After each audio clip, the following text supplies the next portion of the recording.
जय Hind defence lovers. आज की टॉप हेडलाइंस कुछ इस प्रकार है। भारत शामिल हो सकता है यूरोप के 6th जनरेशन फाइटर प्रोग्राम में। 5 तेजस मार्क 1 है रेडी। वेस्ट एशिया का कॉन्फ्लिक्ट बन सकता है एक major global energy crisis. US मानता है पाकिस्तान को एक बड़ा खतरा।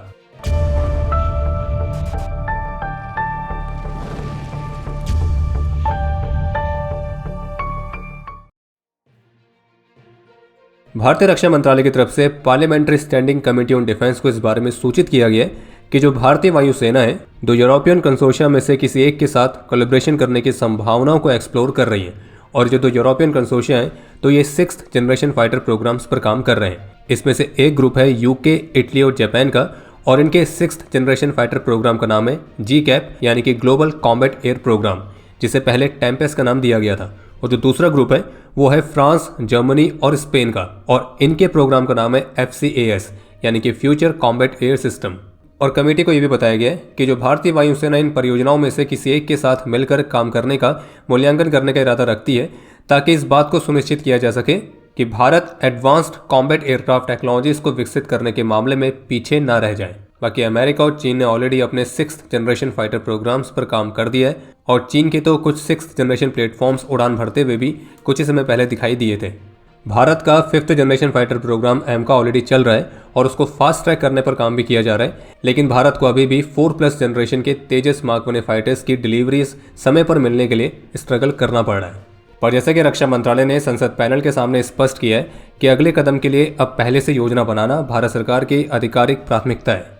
और डिफेंस एक्सपर्ट्स के मुताबिक अगर Bharat 6th generation fighter capability को विकसित करने के लिए इन दोनों में से किसी एक प्रोग्राम को ज्वाइन करने की सोच रहा है, तो फिर ऐसे में जो फ्रांस, जर्मनी और स्पेन वाला प्रोग्राम है FCAS, तो वो भारत के लिए ज़्यादा अच्छी चॉइस बन सकता है। हालांकि इस वाले प्रोग्राम को लेकर हाल ही में रिपोर्ट्स भी आई थी। इसमें जो 3 पार्टनर्स हैं फ्रांस, जर्मनी, स्पेन, तो इनके बीच आपसी सहमति नहीं बन पा रही, जिसके चलते इस प्रोग्राम में 2 अलग अलग एयरक्राफ्ट को भी विकसित किया जा सकता है। और बाकी भारत सरकार का स्पष्ट रूप से कहना है कि जो एमका प्रोग्राम है वो भारत की इमीडिएट प्रायोरिटी हमेशा बना रहेगा, लेकिन जो प्लानर्स हैं वो इसके आगे भी भारत के एयर पावर को देख रहे हैं और उसी को ध्यान में रखकर ये ऑप्शंस भी एक्सप्लोर किए जा रहे हैं। बाकी जैसे कि पहले रिपोर्ट्स आई थी जिनमें ऑफिशियल्स के हवाले से क्लियर किया गया था कि जो एमका प्रोग्राम भी है तो वो एक्चुअल में 5.5 जनरेशन का फाइटर होगा, यानी कि उसमें कुछ 6th जनरेशन के कैपेबिलिटीज़ भी आपको देखने को मिलेंगी। HAL ने पार्लियामेंट्री पैनल को इस बारे में सूचित किया है कि अभी वर्तमान समय में उनके पास 34 ध्रुव हेलीकॉप्टर्स, 180 तेजस मार्क 1 एयरक्राफ्ट और 156 प्रचंड लाइट हेलीकॉप्टर्स तो इनको सप्लाई करने का ऑर्डर प्राप्त है। इसमें से जो तेजस मार्क 1 है तो उसको लेकर HAL ने यह कहा है कि 5 तेजस मार्क 1 रेडी हैं। हमने सफलतापूर्वक रडार और डेटा वेग यूनिट्स का इंटीग्रेशन कंप्लीट कर लिया है। इसके अलावा एयर टू एयर मिसाइल्स के लिए एसरम टेस्टिंग और अस्त्र बियॉन्ड विजुअल रेंज मिसाइल्स की टेस्टिंग भी कंप्लीट हो चुकी है। इसके अलावा तेजस के प्रोडक्शन के लिए नासिक में तीसरी लाइन को भी ओपन किया गया है, ताकि एयरक्राफ्ट के प्रोडक्शन की जो कैपेसिटी है वो 24 एयरक्राफ्ट पर एनम तक बढ़ाई जा सके। इसके अलावा प्रोडक्शन के लिए STT-40 एयरक्राफ्ट के भी नासिक में सेकंड लाइन इस्टेब्लिश की गई है, और इसके भी पहले 3 एयरक्राफ्ट ऑलरेडी प्रोड्यूस किए जा चुके हैं। हालांकि फैक्ट यह है कि इस साल फरवरी के महीने में भी HAL ने कहा था कि 5 तेजस मार्क 1 फाइटर्स फुल्ली रेडी हैं, लेकिन इसके बावजूद भी अभी तक भारतीय वायुसेना की सर्विस में एक भी तेजस मार्क 1 फाइटर कमीशन नहीं हुआ है। इसके अलावा एक अपडेट यह है कि भारतीय सेना की सदर्न कमांड ने एक 13 दिन की स्पेशल एक्सरसाइज को कंडक्ट किया है, जिसका नाम है अमोघ ज्वाला, और इस दौरान technology driven mechanise warfare capabilities को मल्टी डोमेन ऑपरेशन एनवायरनमेंट में वैलिडेट किया गया है। और इसकी शुरुआत 6 मार्च से हुई थी और इसे बबीना फील्ड फायरिंग रेंजेस में कंडक्ट किया गया था, और कल बुधवार को इसका समापन भी हो चुका है।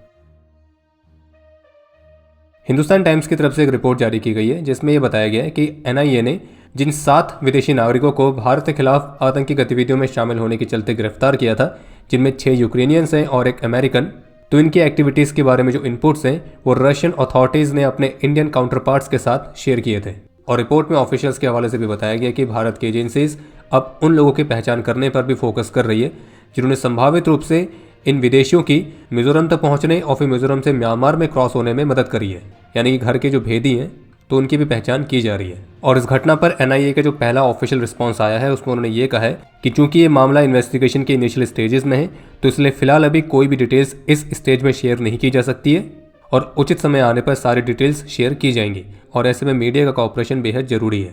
और ये बहुत ऑब्वियस बात है कि एक बहुत ही गंभीर मामला है, तो इसलिए मामले की गंभीरता को देखते हुए इसकी इन्वेस्टिगेशन भी बहुत ही डीपली की जा रही है। इसके अलावा एक अपडेट ये है कि यूएस की इंटेलिजेंस कम्युनिटी ने अपनी एनुअल थ्रेट असेसमेंट रिपोर्ट जारी करी है और इस रिपोर्ट के मुताबिक जो अमेरिका है वो रशिया, चीन, नॉर्थ कोरिया और ईरान के साथ साथ पाकिस्तान को भी अमेरिका के लिए खतरे के तौर पर देखता है, क्योंकि अमेरिका का कहना है कि ये जो देश हैं ये और भी एडवांस्ड और ट्रेडिशनल मिसाइल डिलीवरी सिस्टम्स को विकसित करने पर काम कर रहे हैं, जो कि न्यूक्लियर और कन्वेंशनल दोनों ही तरह के पेलोड को कैरी कर सकते हैं और इनकी जो रेंज है तो उससे ये अमेरिका की ज़मीन तक भी पहुंच सकते हैं और इसलिए अमेरिका इन सभी को खतरे के तौर पर देखता है। इस रिपोर्ट में इस बात को मेंशन किया गया कि पाकिस्तान लगातार सोफिस्टिकेटेड मिसाइल टेक्नोलॉजी को विकसित करने पर काम कर रहा है, जो कि उसकी मिलिट्री को ऐसे मिसाइल सिस्टम्स को विकसित करने में मदद करेंगे जिससे उनको साउथ एशिया के बियॉन्ड भी टारगेट्स पर स्ट्राइक करने की कैपेबिलिटी प्रदान करेगा।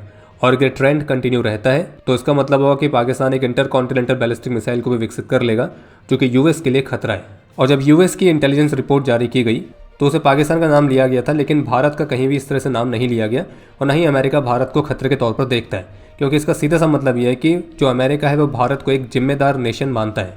और जब यूएस की रिपोर्ट आई तो बस फिर क्या था कि हमारे जो निगम में पड़ोसी हैं तो वहाँ के कुछ पोर्कीज सोशल मीडिया पर कुछ ऐसा लिखने लगे कि अमेरिका की जो रिपोर्ट है बायस्ड है, भारत भी तो अग्नि सीरीज़ की मिसाइल्स विकसित कर रहा है जिनकी रेंज 9000 किलोमीटर से ज़्यादा हो सकती है, तो वो भी तो यूएस तक पहुँच सकते हैं, यूरोप तक पहुँच सकते हैं, तो फिर भारत का नाम यूएस ने क्यों नहीं लिया है। हालांकि यूएस ने ये जरूर लिखा है कि भारत भी नई और लॉन्ग रेंज के न्यूक्लियर डिलीवरी सिस्टम को विकसित कर रहा है, लेकिन अमेरिका को नहीं लगता कि भारत की जो कैपेबिलिटी है यूएस के लिए कोई खतरा बनेगी और शायद इसी वजह से बात यहाँ पे मेंशन नहीं की गई है।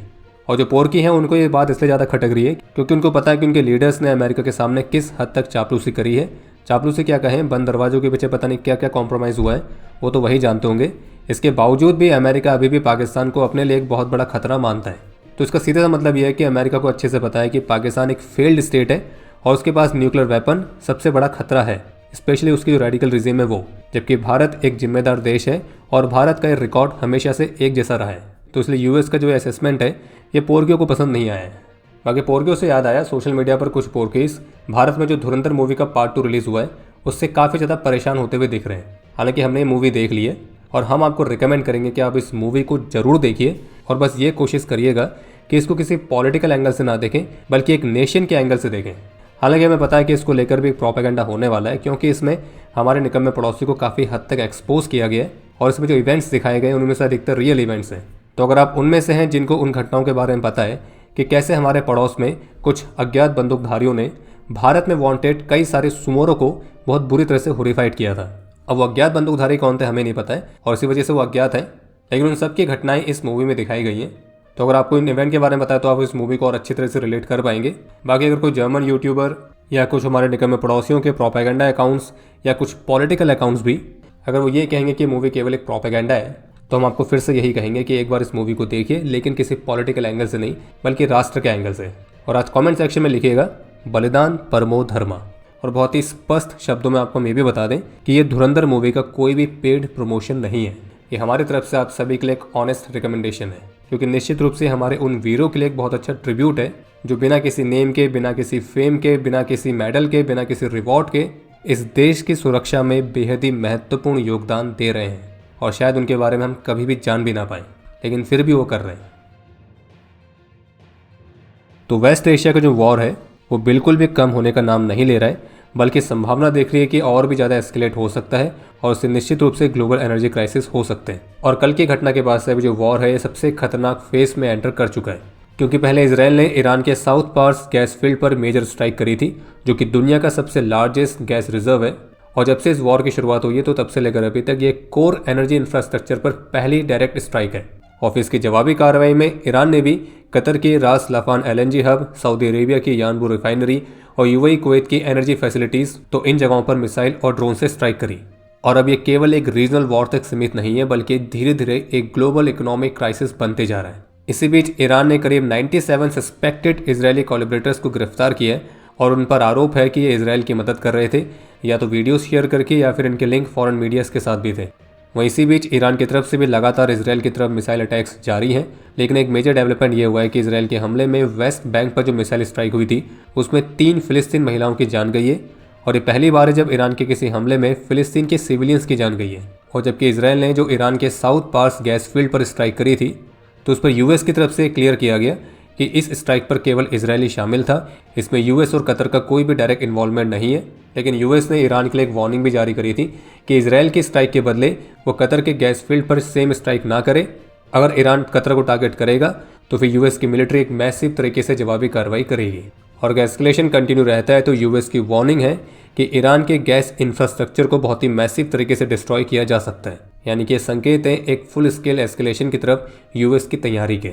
और आप ये भी कह सकते हैं कि अगर ज़रूरत पड़ेगी तो अब यूएस की डॉक्ट्रिन में जो एनर्जी इंफ्रास्ट्रक्चर है तो वो भी एक लेजिटिमेट टारगेट बन सकते हैं। इसी बीच रिपोर्ट ये भी निकल के सामने आई कि पेंटागन ने लगभग $200 बिलियन की वॉर फंडिंग के लिए कहा है। यानी कि पॉसिबल है कि बेहद ही जल्द एक direct US Iran large scale war भी देखने को मिल सकता है। और इस फंडिंग से यूएस के जो क्रिटिकल वेपन स्टॉक पाइल्स हैं उनको रिप्लेनिश किया जाएगा। और यूएस ने इस बात पर जोर दिया कि हम इसे खत्म करेंगे और जो युद्ध है वो हमारे ही शर्तों पर समाप्त होगा। और शर्त यह है कि ईरान न्यूक्लियर वेपन्स नहीं रख सकता है। लेकिन इस पूरे कॉन्फ्लिक्ट में जिस तरह सब एनर्जी साइट्स को भी डायरेक्टली निशाना बनाया जा रहा है, तो भारत ने कहा है कि एनर्जी साइट्स पर इस तरह के जो हमले हैं वो अनएक्सपेक्टेबल हैं और ये बेहद ही अधिक डिस्टर्ब करने वाली घटनाएं हैं। वहीं कल बुधवार को भारत में यूएस राजदूत ने भारत के एनएसए श्री अजय डोवाल के साथ एक मीटिंग भी कंडक्ट करी थी। और इस मीटिंग में क्रिटिकल सिक्योरिटी और जियोपॉलिटिकल इश्यूज़ को कवर किया गया है। और ये भी कहा गया कि यूएस और भारत का जो स्ट्रेटेजिक कॉपरेशन है वो लगातार जारी रहेगा। और जबकि आज भारतीय प्रधानमंत्री ने भी अपने फ्रेंच काउंटर पार्ट के साथ टेलीफोन पर बातचीत करी थी और इसमें वेस्ट एशिया की सिचुएशन को विशेष रूप से डिस्कस किया गया और डी एस्केलेशन की तत्काल जरूरत के साथ साथ डायलॉग और डिप्लोमेसी के रास्ते पर वापस आने पर जोर दिया गया है। वहीं दूसरी तरफ ईरान की मिलिट्री की तरफ से क्लियर कहा गया कि जो ईरान है वो अपने रिस्पॉन्स को और भी इंटेंस करने के लिए तैयार है। सीधे सीधे कहा जाए तो अभी भी ईरान की मिलिट्री का जो रुख है वो हाईली एग्रेसिव दिख रहा है। ईरान और भी बड़े रिटेलिएशन फेस के लिए तैयारी कर रहा है और ये वॉर और भी अधिक रीजन तक एक्सपेंड हो सकता है। अभी ईरान ने जो उनके गैस फील्ड पर हुई इजरायल की स्ट्राइक की जवाबी कार्रवाई में कतर के जो एलएनजी हब को टारगेट किया था, तो उस पर कतर एनर्जी के सीईओ की तरफ से बताया गया कि ईरान के इस हमले ने कतर की 17% एलएनजी एक्सपोर्ट कैपेसिटी को अगले 3 से 5 वर्षों तक के लिए डैमेज कर दिया है। एलएनजी यानी कि लिक्विफाइड नेचुरल गैस, और जिससे अनुमानित $20 बिलियन का एनुअल रेवेन्यू का लॉस हुआ है और इससे यूरोप और एशिया में एलएनजी की सप्लाई खतरे में पड़ गई है। और कहा गया कि इस हमले में कतर की करीब 14 एलएनजी ट्रेन्स और उनकी एक गैस टू लिक्विड फैसिलिटीज़ तो ये डैमेज हुई थी और अब इस डैमेज को रिपेयर होने में लगभग 3 से 5 वर्षों तक का समय लगेगा। एक अपडेट यह है कि आज भारत के विदेश मंत्री ने भी अपने इजरायली काउंटर पार्ट के साथ टेलीफोनिक कन्वर्सेशन करी थी और इसमें वेस्ट एशिया कॉन्फ्लिक्ट पर व्यूज़ एक्सचेंज किए गए। और अब समय है आज के इतिहास का। आज के दिन 1997 में जम्मू कश्मीर में अपने अदम्य साहस और वीरता का परिचय देते हुए सिपाही चंदन सिंह वीर गति को प्राप्त हुए थे और इन्हें मरणोपरांत शौर्य चक्र से सम्मानित किया गया। आज के दिन 1945 में 3 असम राइफल्स के राइफलमैन खरगे सिंह बिस्ट ने अपना सर्वोच्च बलिदान दिया था। और आपके लिए आज का प्रश्न है कि भारत और अमेरिका के बीच वो कौन सी एक्सरसाइज है जिसमें विशेष रूप से स्पेशल फोर्सेस ही पार्टिसिपेट करती हैं। और अब समय है आज के टॉप 3 कमेंट्स का, जो ये रहे आपकी स्क्रीन पर।